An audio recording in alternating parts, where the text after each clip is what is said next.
we'll start talking about exponential functions.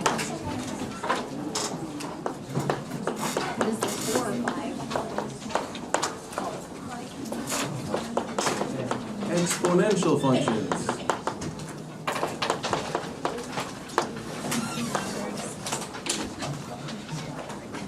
Okay, we're going to talk about why we need them, what they are, we're going to talk about their graphs, we're going to talk about the natural exponential function, and we're going to talk about convergence, exponential convergence. Okay, so in ideal conditions that don't change, a population is going to grow exponentially, okay? For instance, the bacteria thing I mentioned last time. So for instance, suppose you started out with 10 bacteria. And suppose that the bacteria double each generation. Okay, so each one replicates. Okay, so after one generation time, you're going to have 20. After two, you're going to have 40, then 80, okay, then 160, then 320, and so on. Okay? And that's what that graph is meant to be. Okay? Exponential growth, one of its properties is that the rate of growth is proportional to the size, okay, or the level, or the output, or whatever, okay? So the rate of growth, in this case, is going to be proportional to the current population size. And we'll talk about that a lot. Okay. Recall that we talked about power functions.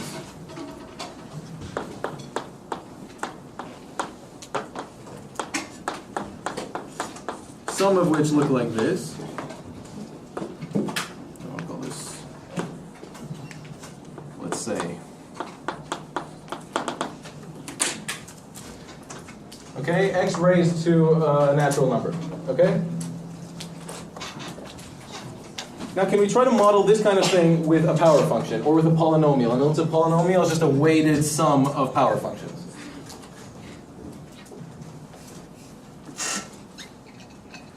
Okay, I could fit a quadratic to the first 3 points there and get that red thing, okay?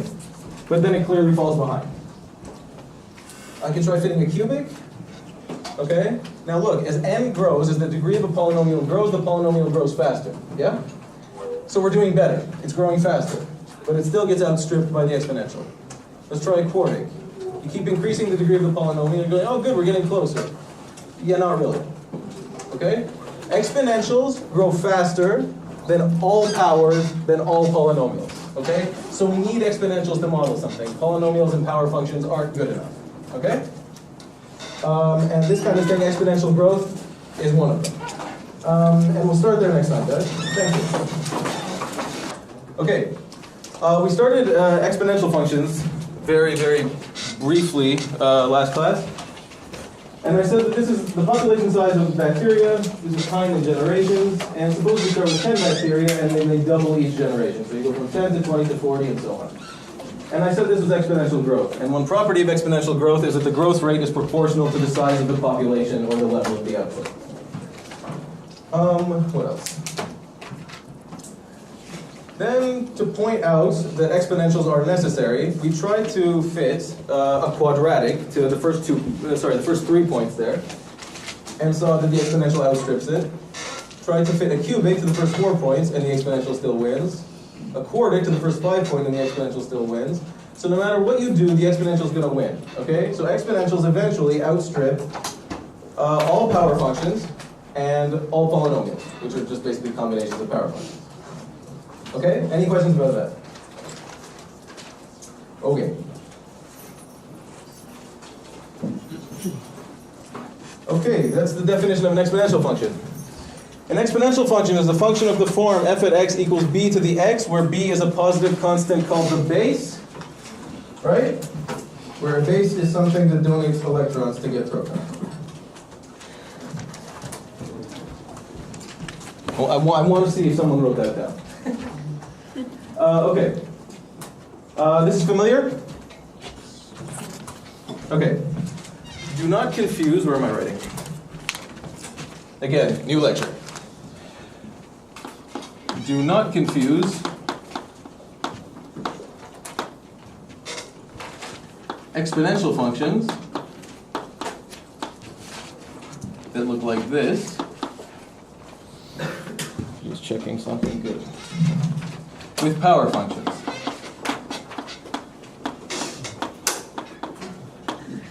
that look like this.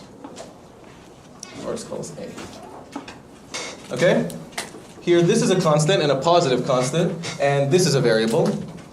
Here, the exponent is a constant, and this is the variable. Okay? Very, very different. Okay? As different as we just talked about. Okay? Okay. Exponentials are transcendental functions. Transcendental functions. And then the first transcendental functions we've talked about, right? Everything we talked about so far before this was an algebraic function, which we gave a sort of definition of in the tutorial. Basically, the idea is that these transcend the algebraic functions. They're more impressive in some sense. Okay. Any questions yet? Okay. All right, so how the heck do we define b to the x?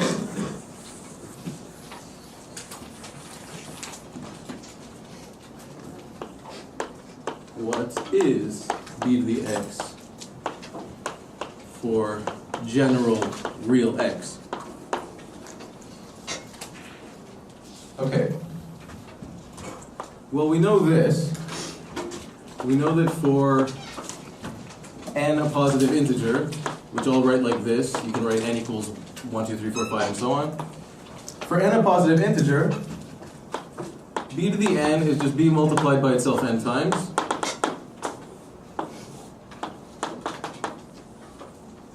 Fair? Also, b to the 0 is equal to 1 to make life make sense. Okay? And again, everything I'm going to do is going to be, again, under the assumption that b is a positive constant. Okay? B to the negative n, again, for n a positive integer, b to the negative n is just 1 over b to the n, and we know what b to the n is thanks to this thing. Okay? Okay, so that's all the integers covered, right? So all the exponents that are integers we can make sense of like this.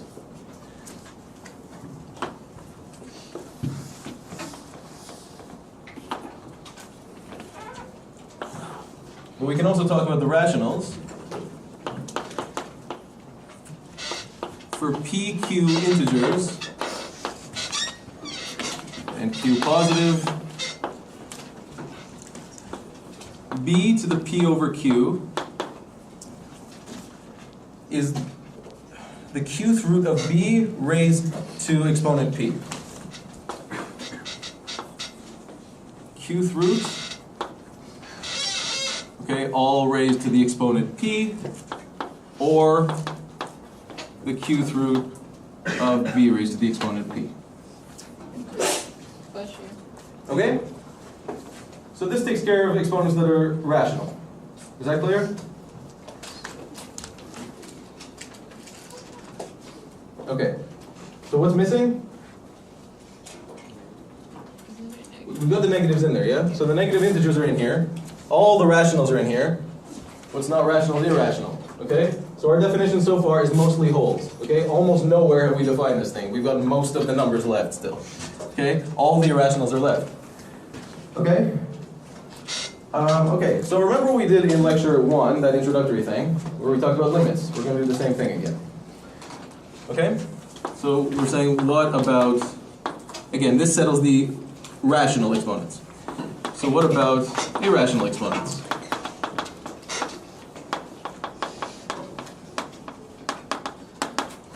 Okay? Okay. For example, what is 2 to the pi, because pi is wildly irrational. Okay?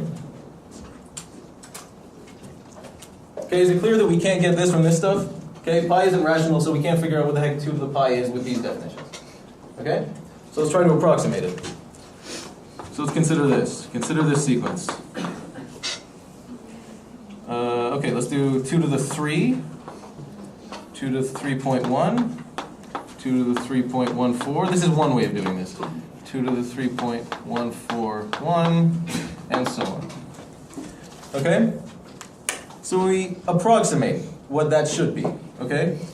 by approximating pi in the exponent, okay? And we just keep getting closer and closer and closer to pi, okay? By, for instance, adding more decimal places.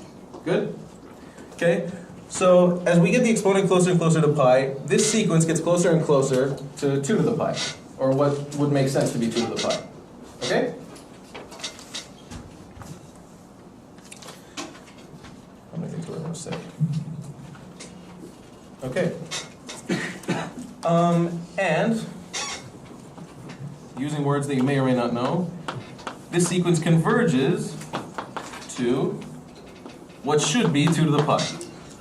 Okay?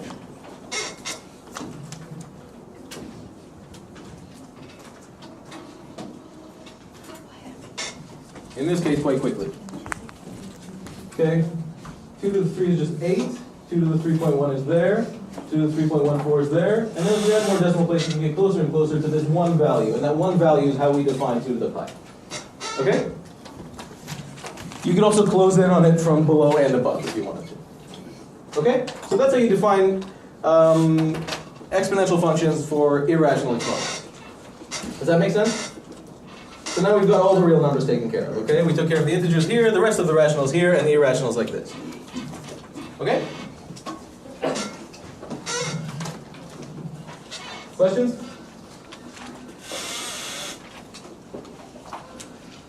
Okay, these are probably familiar-ish. Laws of exponents. Learn these, practice them, be able to use them. Note that these are valid, again, we're going to have only positive bases, and the exponents are real numbers. They don't have to be rational or integers or anything. Okay? So again, learn how to use these. I just want to ask about exponential functions. So like decreasing functions, like it's still positive, right? Say that one more time? For decreasing like functions, like decreasing exponential functions. Yeah, and I'll show that in a second. Oh. Yes. So would B still be positive? You can have decreasing exponentials with B positive, yeah. Okay. Yeah, never put B negative, because wacky, crazy things happen. Yeah. Okay? And just a warning, which I will write here.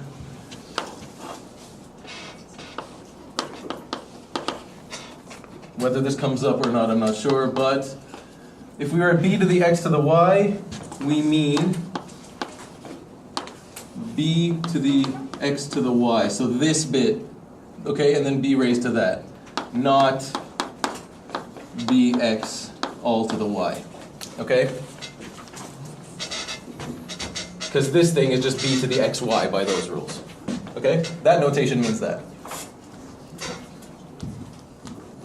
Okay? Just in case you come across that. Good? All right.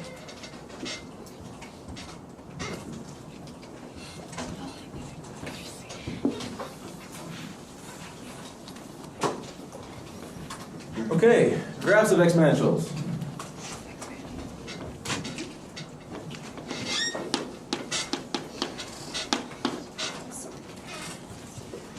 Okay, what did I say? We said over there that b to the 0, again, always be positive, okay?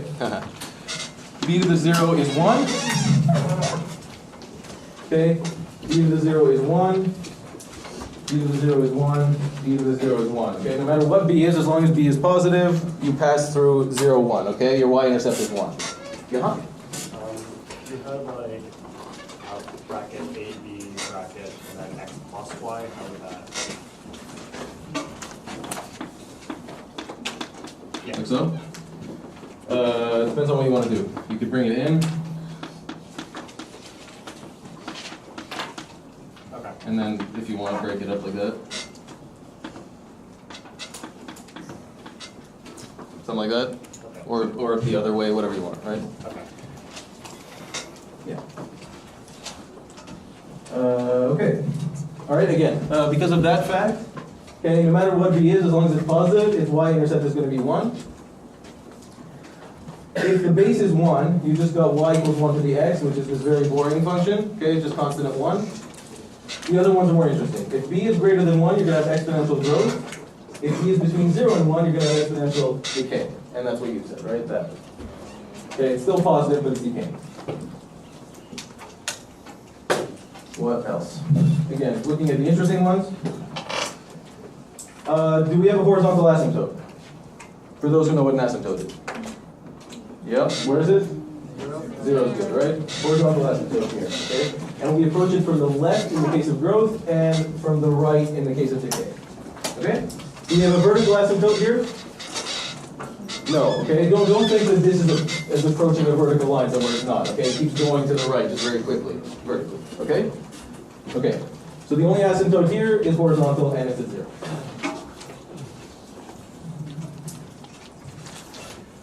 Notice that as we increase b, these graphs become more extreme, right? So they grow faster on this side, and on this side they sort of collapse faster. They get closer, faster to the x-axis, and a similar deal over there, okay?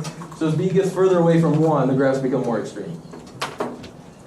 And finally, what's the domain? Again, look at these guys. This guy's boring. For that one and that one, what's the domain?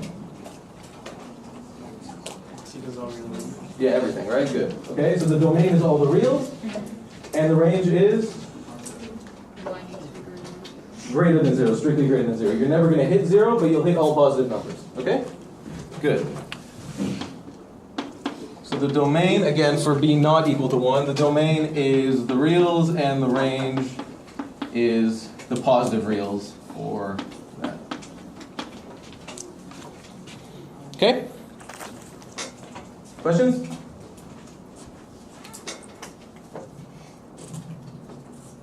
Okay.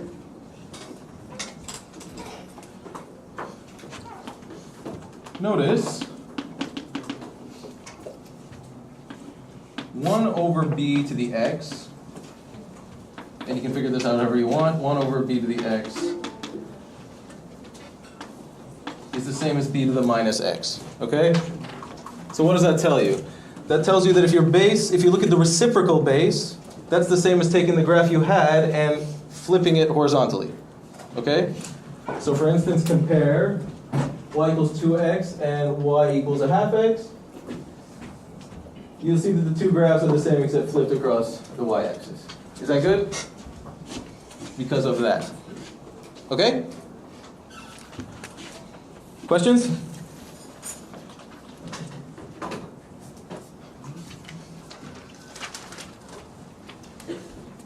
So very quickly, example, sketch the graph of the function y equals 3 minus 2 to the x plus 1. All right, what's the base? 2. Okay, so we'll start with y equals 2 to the x. And this bit is unnecessary. We go like that. Okay, we've got exponential growth because the base is greater than 1. We pass through 1. At 1, we've got value 2. Okay, and you can do a few more points if it helps you. Okay, and then what do? Do we flip, stretch, shift? Go ahead, yep, thank you. No, not thank you. That's fine, good. I'm sorry, here or here? X plus 1? Yes. Thank you. And this is 2 to the x, okay? Okay. So what do we got? Do we have any horizontal stretching? No. Do we have any vertical stretching? No. But we do have a vertical flip, so we got to flip this guy. So, like so. Okay, so that's minus 1, that's minus 2, that's 1. Okay, and that's y equals minus 2 to the x. Okay? Yes, ma'am. Wouldn't it become 2 to the power of x times 2 to the power of 1? Yep. Yeah, you could do that. That's exactly right. You could do exactly that. Right, so you could write this as 2 times 2 to the x, and then instead of the shift I'm going to do, you'd be doing a stretch. Yeah? That's perfect, yeah. Okay? Yeah, I'm doing it the dumbest way possible. Okay? All right. So then what do? We have to shift left 1 and up 3.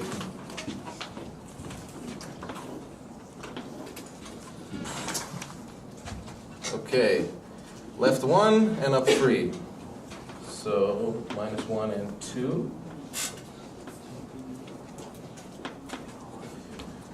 Left one up 3. No. That one, left one up 3. 1. That asymptote goes where? Goes up 3. So the asymptote winds up at 3. And that's that. Let's just draw it there. Or if I made a mistake.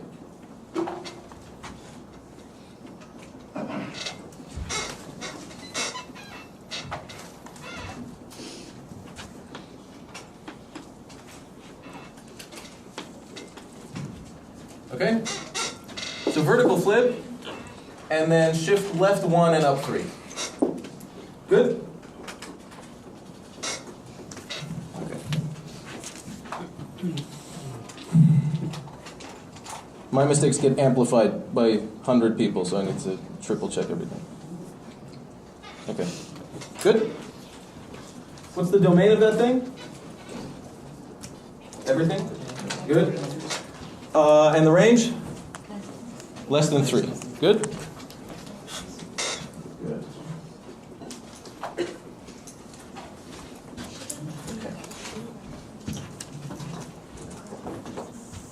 A couple things to notice. Let's call these optional. Okay. Yeah, consider these optional, but I think they're interesting. Sorry, before you continue. Yes, ma'am. For the last graph, you moved everything up 3, right? Sure. Sure. Who am I talking to? Yes, yep. Yep. So then shouldn't it cross over the 2 rather than the 1? What did I do? So let's take this point. Yeah. Okay, so that point goes left 1 Yeah. and up 3 to minus 1, 2. Oh, I see. And that works? Yeah. And then that guy is the guy that moved up there. I see. It's cool? Okay. Thank you. Okay? Yes? It's not the same graph if you do y equals 3 subtract 4. Say that one more time. It's not the same graph if you do 3 subtract 4 to the power of x. 4 to the power of x, huh? Because then you said you can multiply it, right? Yes, I said you could do this though. You could say 3 minus 2 times, like this. Yeah? So wouldn't that be 4 to the power x? No, because the 2's outside, right? It's not 2 times 2 all to the x. It's 2 times 2 to the x. Oh. You see what I'm saying? Is that okay? Okay? Tell me if there's a mistake. Otherwise, I'll just check like a maniac every time. Okay. What do I want to say first? Again, just for fun, look at this thing. F at kx, okay? If f at x is b to the x, f at kx is just b to the kx. And we can rewrite that as b to the k to the x. Okay? So our horizontal scaling of an exponential is like changing the base. Okay? Observation 2. F at x minus p is just b to the x minus p is just b to the minus p times b to the x. Okay? So a horizontal shift is the same as a vertical scaling. Okay? So again, more weird equivalent transformations, and this works for exponentials. Is that making sense? Okay? Horizontal shift is the same as a vertical scaling. Okay, which is what she was mentioning before. Okay? All right. Now, thinking about this not just in terms of graphing, notice this. F at x plus 1 is equal to b to the x plus 1 equals b to the 1 times b to the x, so just b times b to the x. Okay? Which is just b times f at x. Okay? So as you go to the right one on the function, you multiply by b, which is what we saw with the bacteria thing anyway, right? So as you go up one generation, the population doubled. That's all this is. Okay? And similarly, if you go left one, do some stuff, and you get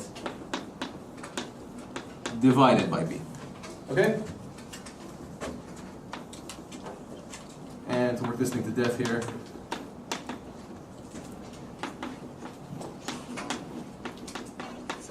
if you go over n steps, you multiply by b to the n. Okay? So each step you go this way, you multiply by b. Okay?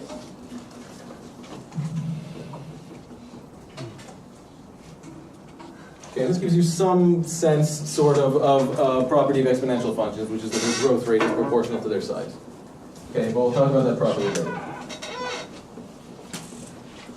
And we'll just, no, I won't say it. Okay? Okay. What we used to do is like you draw a one, and then at the end you label like this is the first function, this is the second one, and then on the side you write which equation is which. All right, our favorite kind of question. We definitely do that. Example, find domain and range.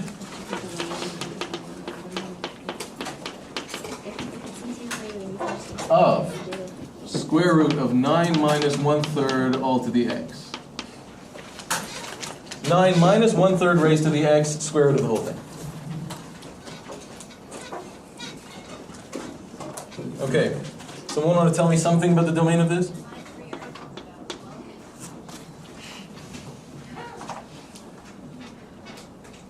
I hope it was an answer. Okay? Am I just going? What's the domain of this thing? X real? Good. Okay, exponentials will take anything. Good?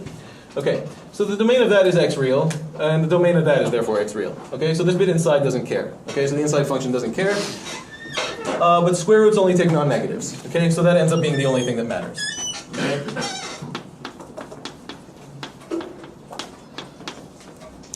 Okay?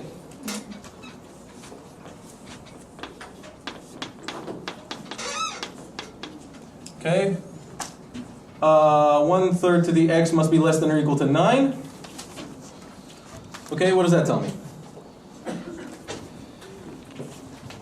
You can cheat and look at anything. 1/3 to the x has to be less than or equal to 9. Right? Yellow guy has to be less than or equal to 9. And 9 is there, so you've got to be greater than or equal to -2. To find out like the exact, would you use like the logarithmic? Yeah, you would, but for these ones they're nice, so you don't have to worry, right? So let me just write this and then I'll answer you properly.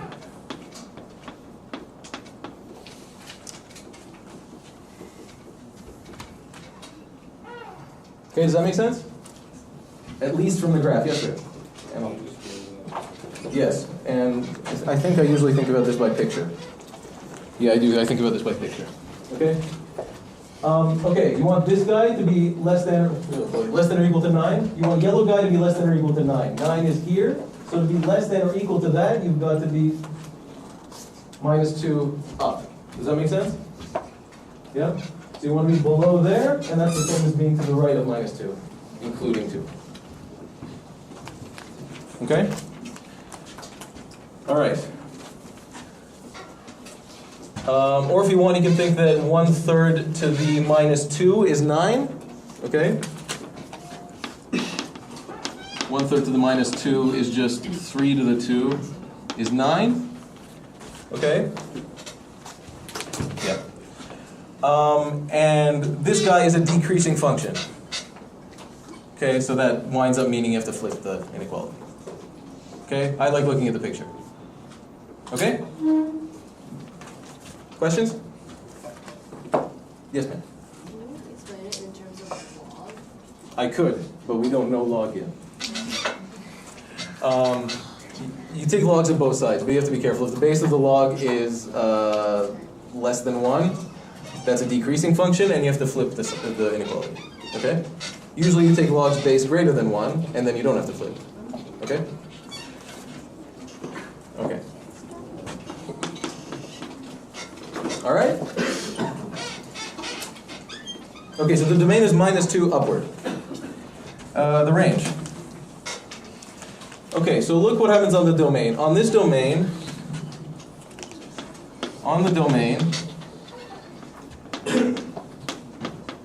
okay, this guy spans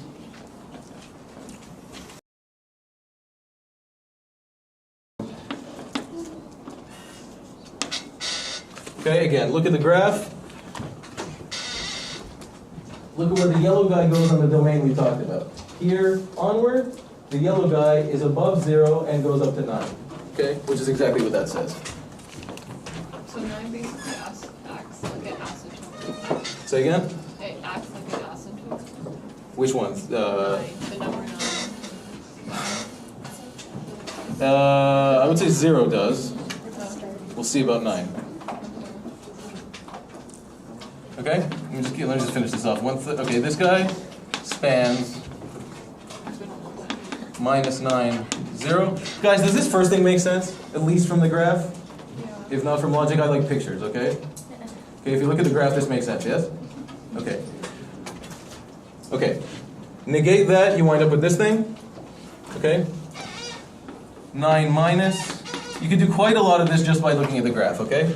9 plus this spans 0 to 9. Okay? And the square root of 9 minus 1/3 x to the x spans the interval of the square roots, 0 and 3. Okay? Again, think about that with pictures, think about that with inequalities, think about it with intervals, whatever works. Okay? Only be careful. Okay? And that is the range.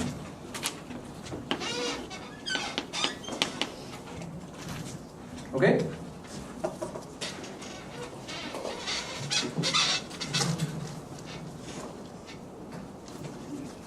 Okay. Were there questions I left unanswered? Anywhere? You can confirm that here. Okay? The domain is from -2 up, and the range is from 0 to 3. Ta-da! Okay? All right. Good. The natural exponential function.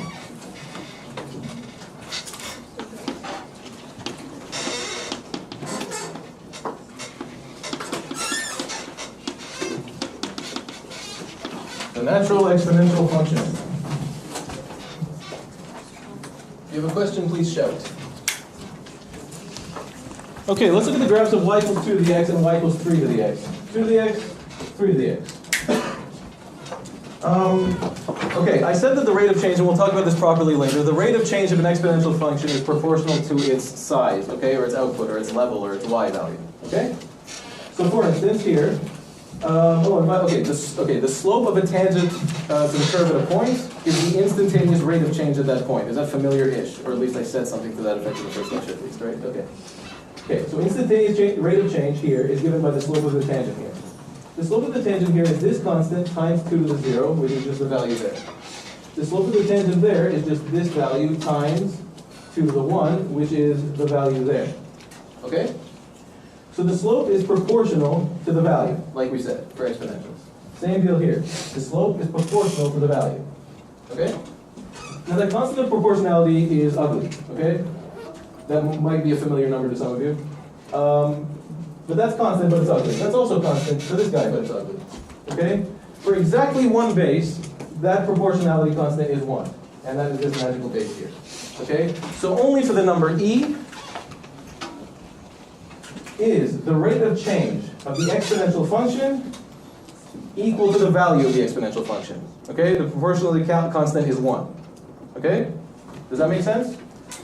So if you draw tangents, the slope of the tangent is precisely equal to the value of the function.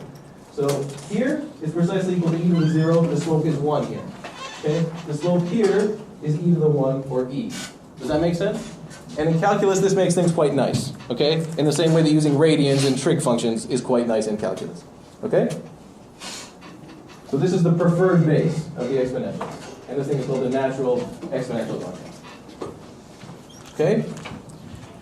And e is a very special number, and it's approximately 2.7182818286. And it goes on forever, and it does not repeat, okay? It's an irrational number. It's a transcendental number, like pi, okay? All right? Very irrational. You okay so far? Questions?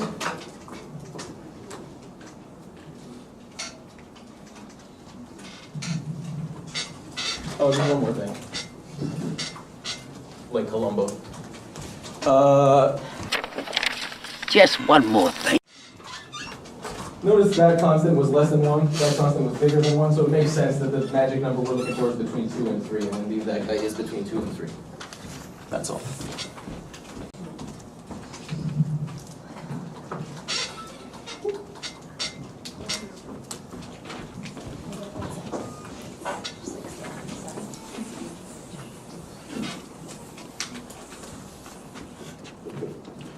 Exponential convergence.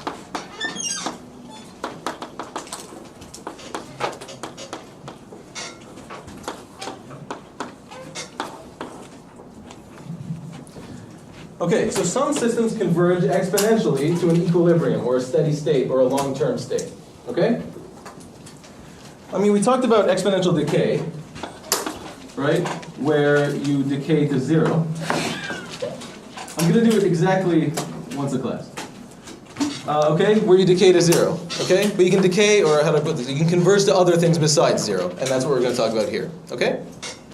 Again, exponential decay, you decay to 0. This is anything but 0.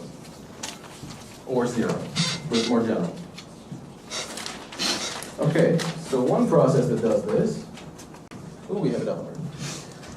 Okay, suppose an object, it's called Newton's law of cooling. Suppose an object is immersed at time t0 in a medium that is extensive and has a different fixed temperature. Okay, so you put an object at temperature t0 in something that has temperature tf, okay, and the other something is so big that its temperature doesn't change, right? Like you put a ping pong ball in a swimming pool, approximately. The object's temperature T will converge exponentially to TF, okay? Eventually they'll come to equilibrium, and you'll basically thaw out, or whatever, the ping pong ball to the temperature of the pool, okay? According to this, okay? And what's happening here is the difference between the temperature, between T, and the thing you're converging to, that difference decays exponentially to 0, okay? The difference between T, or the current state, and TF, or the equilibrium steady state final long-term state, decays exponentially to 0. Okay? So in the long run, T essentially equals TF. Okay? Okay, so let's look at a graph.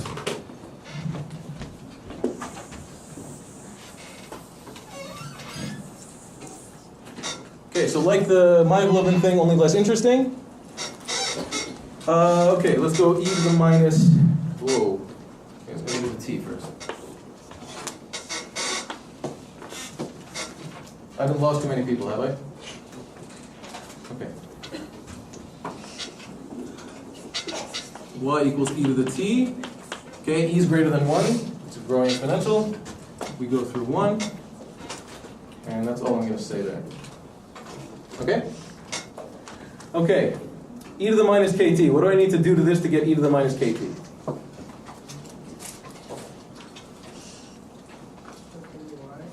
Flip over y, yeah? And do something horizontally. Yeah? Good. So what do I do to this thing? So I flip it, flip over y-axis. Got that right? Yeah. Flip over y-axis and compress horizontally by k, by a factor of k.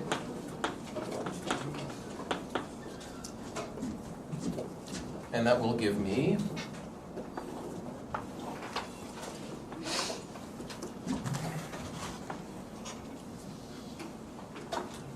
okay, still go through 1.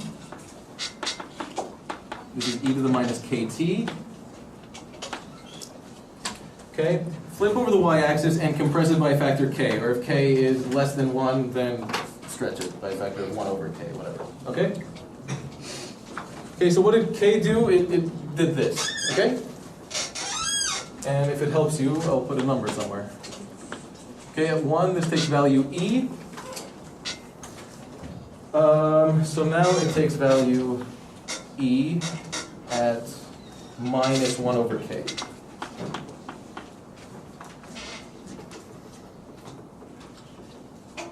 Okay? Okay, so K tells you how fast this thing happens, this decay or this convergence happens. Okay.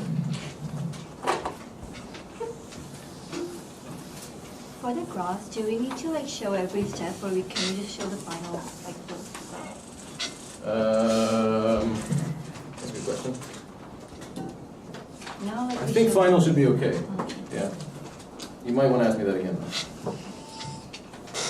How much confidence does that inspire? I think final's okay, because it just means your brain's working better, right? Yeah. But unless you make a mistake, and then please don't try to do it in one step. If you, yeah. Okay. What else do I need to do? Okay, so we got e to the minus kt. Now we want to stretch it by t0 minus tf. Okay, against, yeah, let's say stretch. Okay? So if t0 minus tf is positive, meaning we start above the final temperature,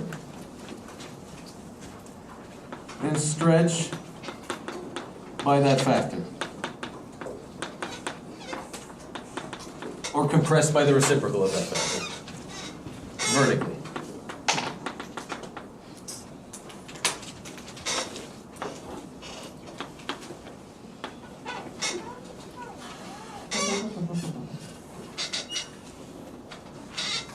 Okay, so this guy winds up being T0 minus TF.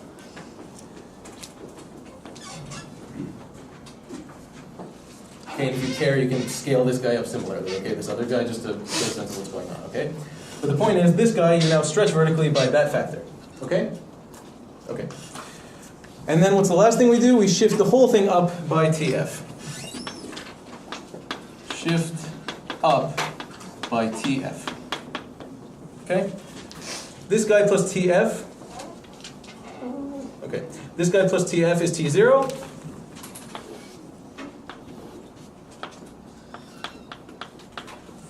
Okay, so the intercept moves to T0. This asymptote moves from 0 up to TF.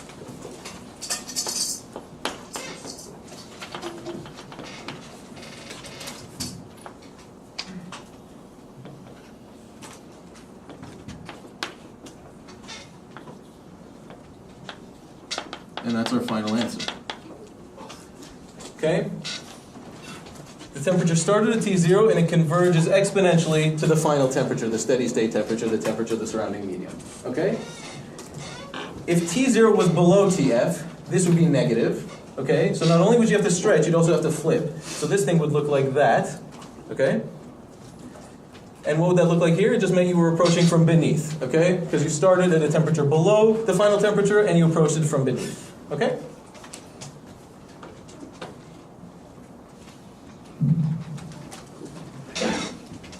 All right. Is that clear? Or approximately clear? Yes, ma'am. Say that one more time, please. How'd you get the final equation by Here? Okay, so the only difference between this thing, okay, so this, I didn't actually write what this was. This was E equals T0 minus TF e to the minus KT, I think. Okay? That's all this was. We did all our stretches and stuff. And the only thing left was to add TF. Okay, adding TF to the whole thing means shift up by TF. And that's all I did. So I moved this guy up by TF to get T0. And I moved this asymptote up by TF to get TF. That's it. Okay? And again, keep in mind this horizontal compression still exists all the way through. Okay? Okay. If I put T equals 0 in here, what happens? I put 0 in here, this is 0. E to the 0 is 1, thank you. Okay, that's just 1. T0 minus TF plus TF, cancel, you get T0. Oh good, okay? At 0, the temperature is the initial temperature. Okay? As T grows to infinity, okay, so if T gets arbitrarily large, even the minus KT decays to 0. This decays to 0, this disappears, and we're just left with the final temperature. Life's good, everything makes sense. Okay? Okay, now there's other examples of where this kind of thing happens, and we'll talk about it, I believe we'll talk about it again later when we talk about the derivative. Other contexts where this happens, I'm very brief here, I promise. Protein expression we might talk about, and another thing you might talk about, if you like physics at least.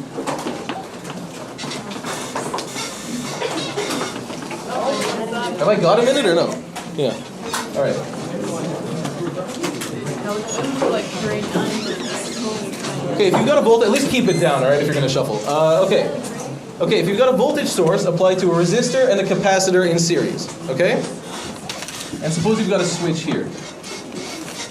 Suppose the capacitor is initially uncharged, its voltage is 0 initially, okay?